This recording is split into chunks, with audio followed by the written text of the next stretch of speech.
Hitech லேபில் இருக்கக்கூடிய எல்லா தின் கிளைண்ட்டும் இந்த சர்வரோட தான் கனெக்ட் ஆகியிருக்கு. சர்வர் ஆனில் இருந்தால் மட்டும்தான் தின் கிளைண்ட்டை நீங்கள் ஆன் பண்ணி எந்த கண்டென்ட்டுமே வியூ பண்ண முடியும். சரியா? இப்போது இந்த சர்வரில் தின் கிளைண்டில் அப்லோட் பண்ணின கண்டென்ட் சர்வரில் இருக்கா அப்படிங்கிறத நம்ம செக் பண்ண போகிறோம். இதுதான் சர்வர். எப்படி தின் கிளைண்டில் அப்ளிகேஷன் பிளேசஸ் ஆப்ஷன்ஸ் இருந்ததோ இது சேம் தான் உங்களுக்கு சர்வருடைய டெஸ்க்டாப் வியூவும் அதே மாதிரி தான் இருக்கும்.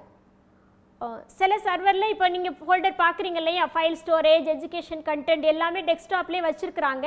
இதே போல் உங்களோடதுலேயும் டெஸ்க்டாப்லேயே இருக்கலாம். அப்படி இல்லை அப்படின்னா எப்படி தின் கிளைண்டில் வியூ பண்ணமோ அதே போல் அப்ளிகேஷன் போனீங்கன்னா எல்லா ஃபோல்டர்ஸும் இங்கே உங்களுக்கு விசிபிள் ஆகும். ஸோ எஜுகேஷன், ஃபைல் ஸ்டோரேஜ், இந்த ஃபைல் ஸ்டோரேஜில் கிளிக் பண்ணுறோம். ஃபஸ்ட்டு என்ன இருக்குது பாருங்கள், ஐசிடி தின் கிளைண்ட்டில் நாம் க்ரியேட் பண்ண ஃபோல்டர் இப்போ எங்கே இருக்குது நீங்கள் பார்த்துட்டு இருக்கிறது. இப்போ சர்வரில் வந்து சேவ் ஆயிடுச்சு. ஸோ இதை ஓப்பன் பண்ணி பார்க்கலாமா? இப்போது சாம்பிள் இருக்குதா? ஓப்பன் பண்ணுறேன். டவுன்லோட் கேட்குது. அதில் டவுன்லோட் 2 ஆப்ஷன் இருக்குது பாருங்கள். ஓப்பன் வித் லிப்ரே ஆஃபீஸ் அதுதான் டிஃபால்ட்டாக உங்களுக்கு இருக்கும். ஃபைல் சேவ் பண்ணணுமான்னு கேட்குது. இங்கே சேவ் பண்ணுனா நீங்கள் என்ன செய்துக்கலாம், இங்கே இருக்கிற ஃபைலை உங்களுக்கு ஸ்டோரேஜ் எடுத்துக்கலாம், ஒரு பென் ட்ரைவில் காப்பி பண்ணி எடுத்துக்கலாம். ஸோ நீங்கள் சேவ் கொடுத்தீங்கன்னா ஃபைல் வந்து ஆட்டோமேட்டிக்காக என்ன ஆகும், சேவ் ஆகும். எங்கே சேவ் ஆகும் அப்படிங்கிறது உங்களுக்கு பார்க்கணும் இல்லையா? இங்கே பாருங்கள், ஒரு டவுன் ட்ராப் ஆரோ இருக்குதா, இந்த சிம்பிள் பார்த்தாவே நமக்கு தெரியும் டவுன்லோட்ஸ். ஸோ இதை கிளிக் பண்ணுங்கள். எங்கே இருக்குது, சாம்பிளில் இருக்குது.